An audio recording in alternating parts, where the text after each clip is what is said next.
जय श्री कृष्ण। दोस्तों, मानव जीवन की हर समस्या का समाधान श्रीमद् भगवद गीता में मिलता है। भगवद गीता प्रेरणादायक संदेशों का एक ऐसा महासागर है जो निराश व्यक्ति के जीवन में आशा का संचार करता है। दोस्तों, मुझे पूरा विश्वास है कि आप इस वीडियो को अंत तक अवश्य देखेंगे और इसके वचनों को शांत मन से सुनकर और समझकर न केवल आपके मन को अपार शांति की अनुभूति होगी, बल्कि आपके विचारों और जीवन में भी बहुत सकारात्मक परिवर्तन आएंगे। मैं पूरे विश्वास के साथ कह सकता हूं कि जो भी व्यक्ति गीता का अध्ययन करता है, उसके सार को अंत तक सुनता है और उसके ज्ञान को अपने जीवन में अपनाता है, उसे अपनी हर समस्या का समाधान अवश्य मिलता है। वो अपने जीवन में जो कुछ भी प्राप्त करना चाहता है, उसे अवश्य प्राप्त करता है। इसलिए आपको प्रतिदिन सुबह और रात को सोने से पहले भगवद गीता के सार का पाठ अवश्य करना चाहिए। दोस्तों, अवश्य सुनिए। भगवान श्री कृष्ण श्रीमद् भगवद गीता में कहते हैं कि जो व्यक्ति श्रद्धा के साथ इस गीता शास्त्र का अध्ययन करता है, उसे सुनता है और उस पर मनन करता है तथा दोषों से मुक्त रहता है, वह सभी पापों से मुक्त होकर मेरे परम धाम को प्राप्त करता है। दोस्तों, इसलिए यह भी कहा गया है कि जिस घर में प्रतिदिन श्रीमद् भगवद गीता का पाठ और श्रवण होता है, उस घर में कभी कोई संकट या परेशानी नहीं आती। उस घर और जीवन पर भगवान श्री कृष्ण की कृपा और आशीर्वाद सदैव बने रहते हैं। वहां सुख, संपत्ति, धन, वैभव और समृद्धि का वास होता है और जीवन आनंद से परिपूर्ण रहता है। दोस्तों, महाभारत के भीषण युद्ध की शुरुआत में कुरुक्षेत्र के युद्ध क्षेत्र में जब अर्जुन अपने चारों ओर अपने ही परिवारजनों, भाइयों, मित्रों और गुरुओं को युद्ध की इच्छा से खड़ा देखता है, तो वो भयभीत हो जाता है। उसका मन विचलित हो जाता है और वो अत्यंत निराश व हताश हो जाता है।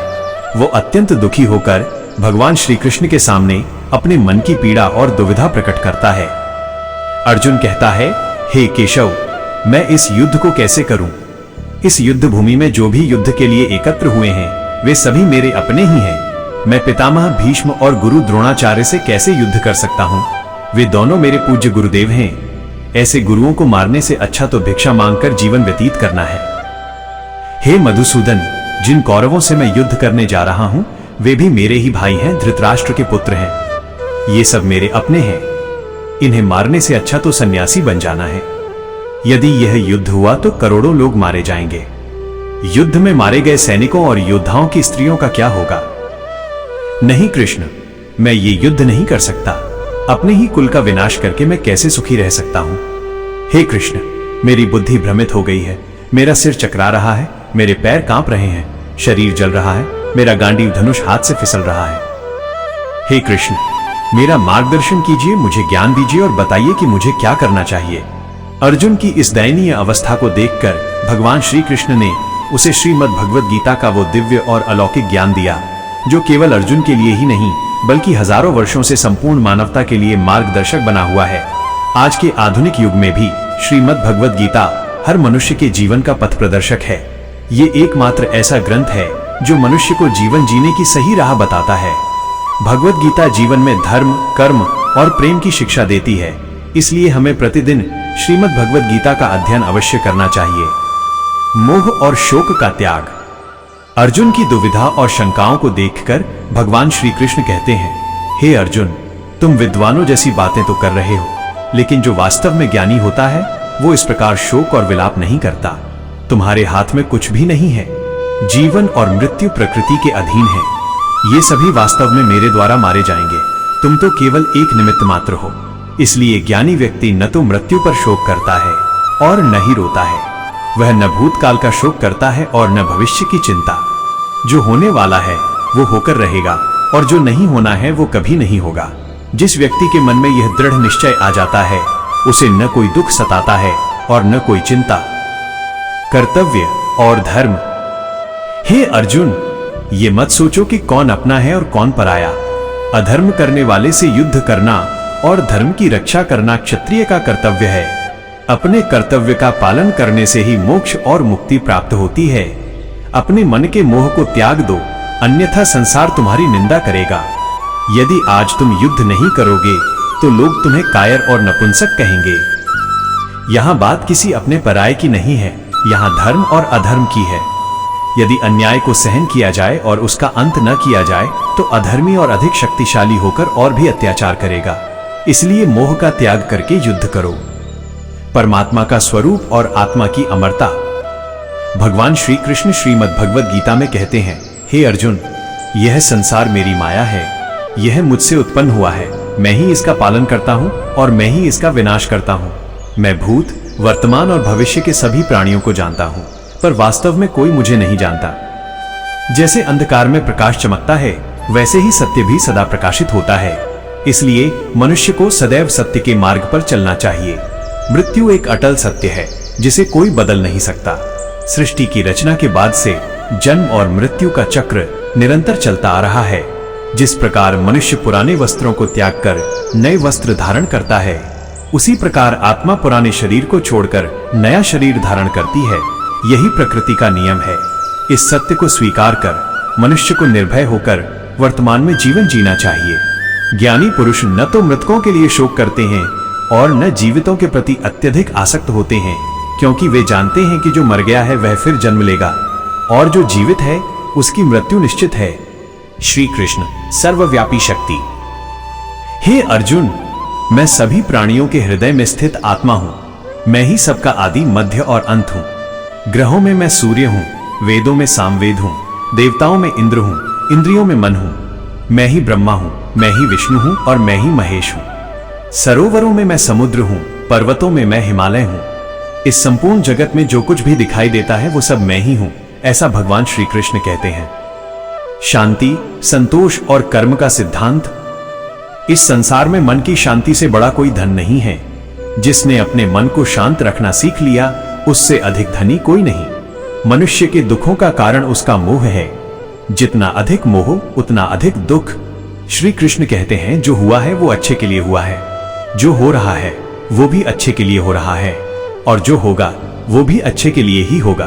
तुम क्या लेकर आए थे और क्या लेकर जाओगे? न तुम कुछ लेकर आए हो न कुछ लेकर जाओगे।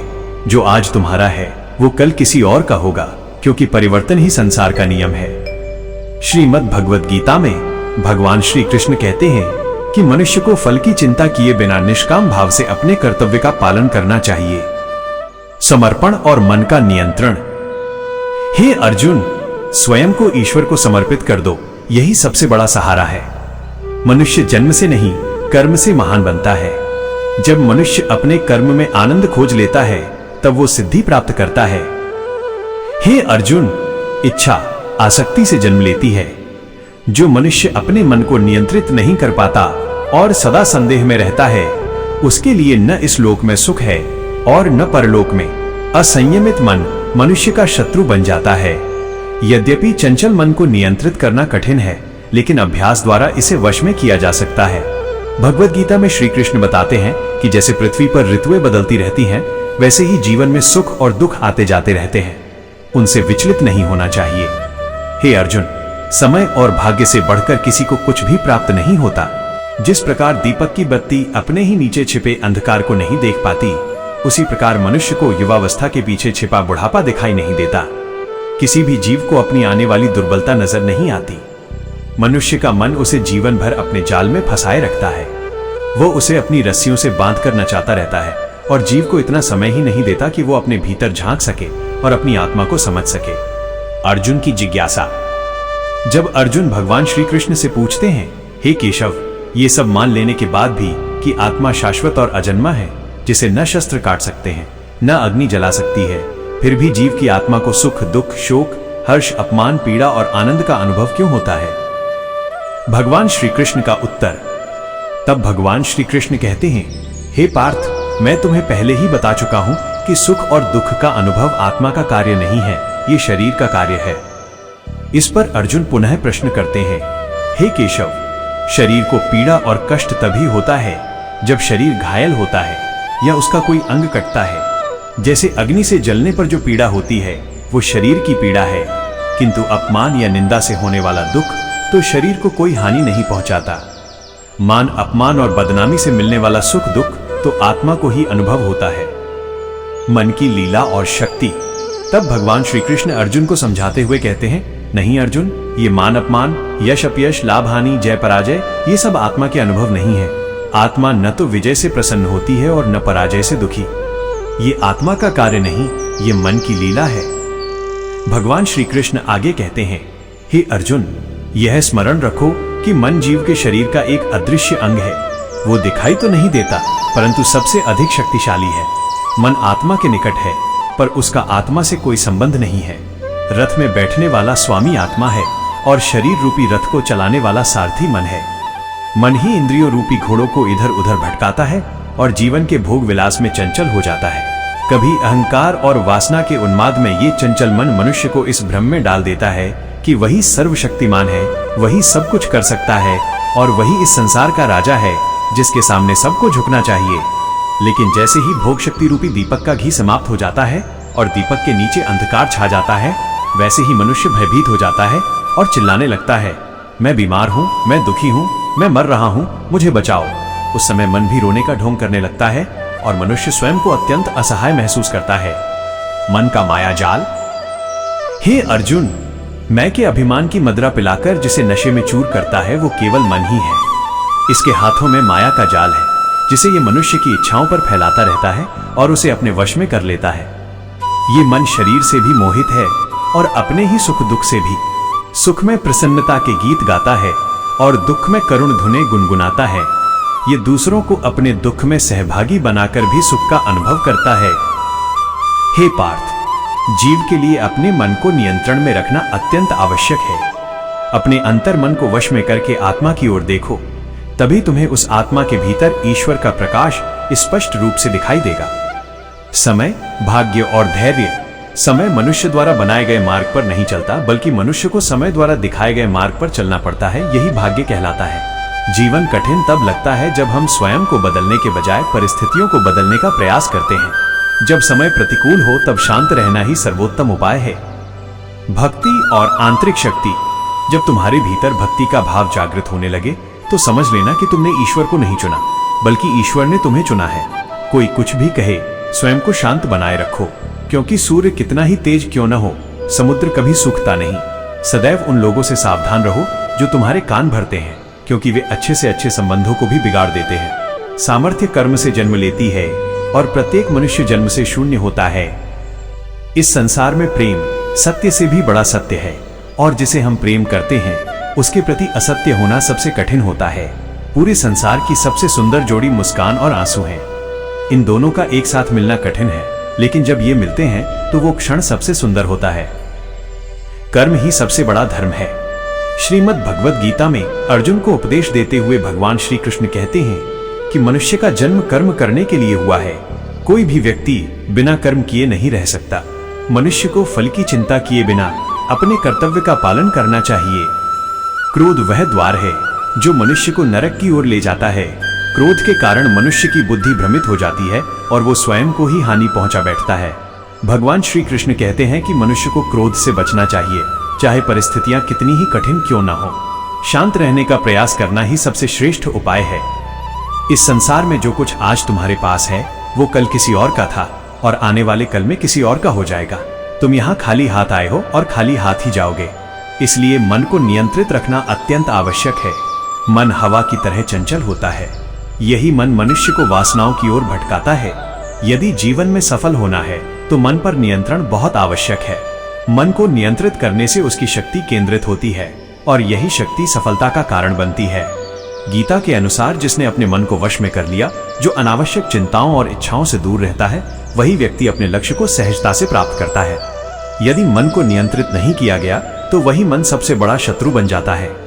जो व्यक्ति सदैव संदेह करता है वो कभी शांति प्राप्त नहीं कर सकता। अत्यधिक संदेह मन की शांति को नष्ट कर देता है और रिश्तों को भी बिगाड़ देता है। मनुष्य का जीवन उसके कर्मों पर आधारित है। जैसा कर्म वह करता है वैसा ही फल उसे प्राप्त होता है। अच्छे कर्मों से अच्छा फल मिलता है और बुरे कर्मों से बुरा परिणाम भुगतना पड़ता है। इसलिए मनुष्य को सदैव अच्छे कर्म करने चाहिए। हमारे दुख के 5 कारण होते हैं। पहला, जो व्यक्ति मनचाहा मिलने पर उसे ईश्वर की कृपा मानता है, लेकिन इच्छा के विरुद्ध होने पर दुखी हो जाता है। यह ईश्वर की कृपा को अधूरा समझना है। दूसरा, दूसरों के दुख या हानि में भी अपना स्वार्थ खोजना, यह हमारी स्वार्थपूर्ण प्रवृत्ति है। तीसरा, जो कुछ हमारे पास है उसे खो देने का भय। चौथा, जो चाहिए वो न मिलने का डर। पांचवा, जो करना चाहिए वो न करना और जो नहीं करना चाहिए वही करना। ये लापरवाह आदतें तथा हर सुंदर घटना का श्रेय केवल स्वयं को देना, यही अहंकार हमारे दुख का कारण बनता है। कान्हा कहते हैं, कौन क्या कर रहा है, कैसे कर रहा है और क्यों कर रहा है, इन सबसे जितना दूर रहोगे उतना ही सुखी रहोगे। शरीर की सुंदरता मन को आकर्षित करती है, प्रकृति की सुंदरता हृदय को। इसलिए मनुष्य का स्वभाव सदैव पवित्र होना चाहिए। हम जीवन में कितने सही हैं और कितने गलत, ये केवल दो ही जानते हैं, एक ईश्वर और दूसरा हमारी अंतरात्मा। भगवान श्री कृष्ण कहते हैं कि जो व्यक्ति ज्ञानहीन है और जिसे ईश्वर पर श्रद्धा नहीं है, वो जीवन में न सुख पा सकता है और न ही सफलता। आसक्ति विनाश का कारण है। मनुष्य के दुखों की जड़ आसक्ति ही है। जितनी अधिक आसक्ति उतना ही अधिक कष्ट और बीते हुए समय का पछतावा। जो बदला नहीं जा सकता उसके लिए चिंता करना व्यर्थ है और चिंता भविष्य को भी नहीं बदल सकती। वर्तमान में जीना ही जीवन का सच्चा सुख है। श्री कृष्ण कहते हैं, जो तुम्हारा साथ दे उसका साथ निभाओ और जो तुम्हारे साथ विश्वासघात करे, जहां तुम्हारा सम्मान न हो वहां से दूर हो जाओ। लेकिन बार बार अपमान सहते हुए वहां टिके रहना भी उचित नहीं, अन्यथा लोग तुम्हें कमजोर समझेंगे। जहां वर्षा नहीं होती वहां फसल नष्ट हो जाती है और जहां संस्कार नहीं होते वहां पीढ़ियां बिगड़ जाती हैं। संसार में सबसे तेज बदलाव मनुष्य की सोच और दृष्टि में आता है। वही व्यक्ति वास्तव में सुखी है जो दुख में अधिक टूटता नहीं और सुख में अत्यधिक उछलता नहीं। सुख दुख, मान अपमान, जीत हार, लाभ हानि, आना जाना, ये सब जीवन में आते जाते रहते हैं। यदि स्थिति सदा एक जैसी रहे तो जीवन का अस्तित्व ही सीमित हो जाएगा। जो लोग दूसरों की थाली में अधिक घी देखते हैं वे स्वयं कभी शांत नहीं रह पाते। मनुष्य सदैव वही चाहता है जो उसके पास नहीं होता, और जब वो मिल जाता है तो कोई नई इच्छा जन्म ले लेती है। इस प्रकार पूरा जीवन असंतोष में ही बीत जाता है, जबकि संतोष ही जीवन का मूल मंत्र है। जिसके भीतर संतोष है उसे कोई भी दुख तोड़ नहीं सकता, यही जीवन का रहस्य है। अहंकार के कारण हम अनेक रिश्तों से दूर हो जाते हैं। समय अत्यंत शक्तिशाली है जो कभी कभी अहंकार को भी चूर कर देता है। यदि समय अच्छा हो तो अहंकार से बचो, और यदि समय खराब हो तो बुरी संगति से दूर रहो। मनुष्य को जीवन में 4 बातें सदैव याद रखनी चाहिए। 1. त्याग के बिना भाग्य की प्राप्ति नहीं होती। 2. कुछ छोड़े बिना कुछ पाया नहीं जा सकता। 3. जो देता नहीं उसे लेने का अधिकार नहीं। 4. बिना बीज बोए फल पाने की आशा में मनुष्य अपना जीवन नष्ट कर देता है। कभी भी अपने स्पष्टीकरण सबके सामने मत दो, क्योंकि जिसे तुम पर विश्वास है उसे स्पष्टीकरण की आवश्यकता नहीं, और जिसे विश्वास नहीं है वो कभी समझेगा भी नहीं। बुद्धिमान लोग मौन रहते हैं, ज्ञानी विचार साझा करते हैं और मूर्ख सदैव विवाद करते रहते हैं। सपनों और लक्ष्यों में केवल एक ही अंतर होता है। सपनों के लिए बिना मेहनत के नींद चाहिए और लक्ष्यों के लिए नींद छोड़कर मेहनत करनी पड़ती है। सोच अच्छी होनी चाहिए, क्योंकि दृष्टि का इलाज संभव है, लेकिन मानसिकता सोच का नहीं। स्वयं को अच्छा बनाइए। एक बुरा व्यक्ति अपने आप संसार से दूर हो जाएगा। जो आपको छोड़ना चाहता है उसे केवल एक बहाना चाहिए, और जो अंतिम सांस तक साथ निभाता है उसे किसी बहाने की आवश्यकता नहीं होती। कभी संगति मत छोड़िए। जीवन में ये बात याद रखिए कि कोई आपसे चीजें छीन सकता है, लेकिन भाग्य से कोई कुछ नहीं छीन सकता। किसी को कुछ देकर अभिमान मत कीजिए, क्या पता आप दे नहीं रहे हो बल्कि पूर्व जन्म का ऋण चुका रहे हो। अहंकारी व्यक्ति की संतान, यश और प्रतिष्ठा तीनों नष्ट हो जाते हैं। यदि विश्वास न हो तो रावण, कौरव और कंस को देख लीजिए। यदि किसी पर विश्वास करना हो तो उसके शब्दों पर नहीं, उसके कर्मों पर ध्यान दीजिए। भगवान श्री कृष्ण कहते हैं, जो मुझे जान लेता है वो जन्म मृत्यु के बंधन से मुक्त हो जाता है। जो व्यक्ति भगवत गीता का पाठ करता है और उसके अनुसार जीवन जीता है वो पापों से मुक्त हो जाता है और उसके दुष्कर्मों का प्रभाव नष्ट हो जाता है। जिसके भाग्य में होता है वो स्वयं चलकर आता है, और जिसके भाग्य में नहीं होता वो आते आते भी चला जाता है, जैसे हवा नाव को बहा ले जाती है। इसी प्रकार मनुष्य की इच्छाएं उसकी बुद्धि को भ्रमित कर देती हैं। जो सुख दुख, मान अपमान में संभाव रखता है वही मुझे अत्यंत प्रिय है। दूसरों को अपनी समस्याओं का कारण मानने से समस्याएं कभी कम नहीं होती। यदि अचानक किसी का व्यवहार बदल जाए तो समझ लेना कि वो आपसे कुछ चाहता है। विज्ञान कहता है कि जीभ पर लगा घाव सबसे जल्दी भरता है, लेकिन ज्ञान कहता है कि जीभ से दिया गया घाव कभी नहीं भरता। सबसे बड़ा अपराध अन्याय को सहना और गलत से समझौता करना है। मनुष्य 2 कारणों से पूरी तरह बदल जाता है, या तो कोई बहुत विशेष उसके जीवन में आ जाए या कोई बहुत विशेष उसके जीवन से चला जाए। संसार में 4 स्थान कभी नहीं भरते: समुद्र, श्मशान, प्यास का घड़ा और मनुष्य का मन। जब कोई समझदार व्यक्ति रिश्ता निभाना छोड़ देता है तो समझ लेना चाहिए कि कहीं न कहीं उसका आत्मसम्मान आहत हुआ है। प्रेम हमेशा क्षमा करना चाहता है और अहंकार हमेशा अपना मैं सुनना चाहता है। श्री कृष्ण कहते हैं, तुम्हारा कर्म ही तुम्हारी पहचान है, वरना एक नाम के हजारों लोग हैं। लोग तुम्हारे अच्छे कर्मों के बावजूद तुम्हारी गलतियां ही याद रखेंगे, इसलिए लोगों की बातों पर ध्यान मत दो। किसी को धोखा देना एक कर्ज है जो एक दिन ब्याज समेत चुकाना ही पड़ता है। अच्छी दृष्टि वही है जो अपने दोष देखे और दूसरों के गुण दोष समझे। जो व्यक्ति समय के साथ अपना स्वभाव बदल ले, उस पर कभी भरोसा मत करना। यदि दर्पण में चेहरे की जगह चरित्र दिखाई देने लगे तो शायद कोई स्वयं को देखने की हिम्मत न कर पाए। किसी की प्रशंसा खुलकर करो, लेकिन अपमान सोच समझकर, क्योंकि यह ऐसा कर्ज है जिसे लोग ब्याज समेत चुकाते हैं। अपनी खुशियां और दुख सबको मत बताओ। इस संसार में नमक छिड़कने वालों की कमी नहीं है। कभी भी जीवन में किसी से अपनी तुलना मत करो। जैसे हो वैसे ही सर्वोत्तम हो। संसार में दो प्रकार के लोग होते हैं, एक वे जो छोटी सी समस्या में घबरा जाते हैं और दूसरे वे जो बड़ी से बड़ी कठिनाई में भी मुस्कुराते रहते हैं। कुछ लोगों के पास सब कुछ होता है फिर भी वे दुखी रहते हैं, और कुछ के पास कुछ नहीं होता फिर भी वे ईश्वर का नाम लेकर मुस्कुराते रहते हैं। हर किसी को जीवन बदलने का अवसर मिलता है, लेकिन समय बदलने के लिए जीवन दोबारा नहीं मिलता।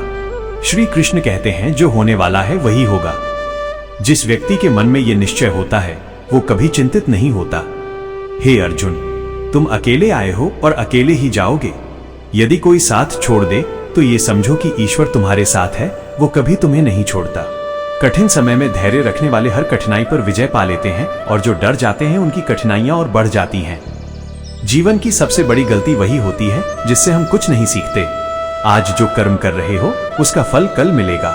श्री कृष्ण कहते हैं, जो भक्त मुझे प्रेम से भजता है, मैं उसे वो देता हूं जो उसके पास नहीं है, और जो उसके पास है उसकी रक्षा करता हूं। यदि यह समझ लिया तो जीवन सार्थक हो गया। यदि जीवन में अवसर मिले तो किसी के रथ का सारथी बनो। धर्म से भरा हृदय धर्म की सीख देता है, और अधर्म से भरा हृदय अधर्म की। मनुष्य ईश्वर पर विश्वास न करने से दुखी नहीं होता, बल्कि ईश्वर पर विश्वास न होने से दुखी होता है। असमय की इच्छाएं दुख का कारण बनती हैं। प्रेम इस संसार की जड़ है, इसी से संसार बना है। रिश्तों में संतुलित दूरी रिश्तों को जोड़ती है, और असंतुलित दूरी उन्हें तोड़ देती है। मनुष्य जैसा विश्वास करता है वैसा ही बन जाता है। वाणी पर नियंत्रण रखना अनिवार्य है, क्योंकि शब्दों से दिए गए घाव कभी नहीं भरते। सत्य सदा तेल की बूंद की तरह होता है, कितना भी असत्य डाल दो वो ऊपर ही रहता है। जो दूसरों के रहस्य बताता हो उस पर कभी विश्वास मत करना। ईमानदारी जीवन भर चमकती है, और चालाकी कुछ दिनों तक। अपनी आर्थिक स्थिति गुप्त रखो। अच्छी होगी तो लोग उधार मांगेंगे, बुरी होगी तो सम्मान नहीं देंगे। इसलिए सुख दुख सीमित रखो। कभी खुशी में वचन मत दो, गुस्से में उत्तर मत दो, और दुख में निर्णय मत लो। जो स्वयं को नहीं जानता वो सब जानकर भी अज्ञानी है। शांत रहो। ठंडा लोहा मजबूत होता है और गर्म लोहा ढल जाता है। संकट में ये 7 गुण तुम्हें बचाते हैं: ज्ञान, विनम्रता, बुद्धि, आंतरिक साहस, सत्कर्म, सत्य वचन और ईश्वर में विश्वास। कठिनाइयां आत्मविश्वास की परीक्षा लेने आती हैं। जीवन का सबसे महंगा धन वर्तमान है। जो एक बार चला गया उसे संसार की सारी दौलत देकर भी वापस नहीं लाया जा सकता। यदि कुछ मांगने पर ना मिले तो नाराज मत होना। ईश्वर वही देता है जो हमारे लिए अच्छा होता है। जो मृत्यु के समय मेरा स्मरण करता है वह मेरे परम धाम को प्राप्त होता है। जब लोग तुम्हारी निंदा करें तो दुखी मत होना, यही उनका तुम्हें महत्व देने का तरीका है। सत्य ही स्वर्ग की सीढ़ी है। शब्द शरीर को घायल करते हैं और वचन आत्मा को। जीवन के आधे दुख बड़ी अपेक्षाओं से पैदा होते हैं। अपेक्षाएं छोड़ो, सुख अपने आप मिलेगा। हर दिन मनुष्य को स्वयं का सारथी बनकर जीवन का महाभारत लड़ना पड़ता है। जो निष्काम भाव से कर्म करता है वही सफल होता है। स्वास्थ्य सबसे बड़ा वरदान है, संतोष सबसे बड़ा धन और निष्ठा सबसे श्रेष्ठ संबंध। जो पसीने से नहाता है वही इतिहास बदलता है। रिश्तों का मजाक उड़ाना आसान है, लेकिन जीवन रिश्तों और यादों से ही सजता है। सच बोलो, सच से निर्णय होते हैं, झूठ से दूरियां। अंत में याद रखो, कुछ रास्तों पर अकेले चलना पड़ता है। वहां न परिवार होता है, न मित्र, केवल तुम और तुम्हारा साहस। विचार बदलो, जीवन स्वयं बदल जाएगा। सफल होने के लिए आपको अपनी मेहनत पर विश्वास करना होगा, क्योंकि परीक्षा में भाग्य नहीं परिश्रम परखा जाता है। यदि जीवन में लोकप्रिय बनना चाहते हैं तो तुम शब्द का सबसे अधिक प्रयोग करें, उसके बाद हम और मैं शब्द का सबसे कम। चिंता करने में ऊर्जा नष्ट करने के बजाय उसे समाधान खोजने में लगाइए। प्रेरणा का सबसे बड़ा स्रोत आप स्वयं हैं। विचार आपके पास हैं, इसलिए बड़ा सोचिए और स्वयं को जीतने के लिए प्रेरित कीजिए। कर्म का गणित बहुत सरल और सीधा है। जैसा करोगे वैसा ही पाओगे। जो अच्छा करेगा उसके साथ अच्छा होगा और जो बुरा करेगा उसके साथ बुरा होगा। जिस व्यक्ति को जीभ मिली है और फिर भी वो श्री राधा कृष्ण का नाम नहीं लेता, वो मोक्ष की सीढ़ी पाकर भी मूर्ख है। जो स्वयं दुख सहता है वो आगे चलकर सुखी हो सकता है, लेकिन जो दूसरों को दुख देता है वो कभी सुखी नहीं हो सकता। अपने भीतर करुणा रखो, आवेग नहीं, क्योंकि फूल बादलों की गर्जना से नहीं, उनकी वर्षा से खिलते हैं। चाहे कोई व्यक्ति कितना ही गलत क्यों न हो, मीठे शब्द अंततः तुम्हारे लिए रोग बन जाते हैं। और चाहे सच्चा व्यक्ति कितना ही कड़वा क्यों न लगे, एक दिन वही औषधि बनकर काम आता है। जिस प्रकार एक दीपक हजारों दीपकों को जलाकर भी अपनी रोशनी कम नहीं करता, उसी प्रकार खुशी बांटने से खुशी कम नहीं होती। भगवान श्री कृष्ण कहते हैं, हे मनुष्य, यदि तुम संसार के सभी दुखों से मुक्त होना चाहते हो तो मेरी भक्ति करो। जो मेरी उपासना नहीं करता वह न इस लोक में शांति पा सकता है और न परलोक में। इसमें कोई संदेह नहीं कि जो व्यक्ति इस परम रहस्य से युक्त गीता का उपदेश मेरे भक्तों को प्रेम पूर्वक देता है वह मुझे प्राप्त होता है। जो भक्तों को गीता के इस रहस्य को आत्मसात कराता है और उसका प्रचार प्रसार करता है वह मुझे अत्यंत प्रिय है। इसलिए दोस्तों, आप भी इस गीता ज्ञान को दूसरों के साथ साझा करें ताकि आप भी भगवान श्री कृष्ण की अपार कृपा प्राप्त कर सकें। दोस्तों, आशा है कि आपको हमारा ये प्रयास पसंद आया होगा।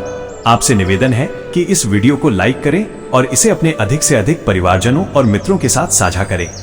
यदि आप हमारे चैनल पर नए हैं तो चैनल को सब्सक्राइब करें और बेल आइकन को ऑल पर सेट करें। कमेंट बॉक्स में जय श्री राधे कृष्ण लिखकर भगवान का धन्यवाद करना न भूलें। जय श्री राधे कृष्ण। राधे राधे।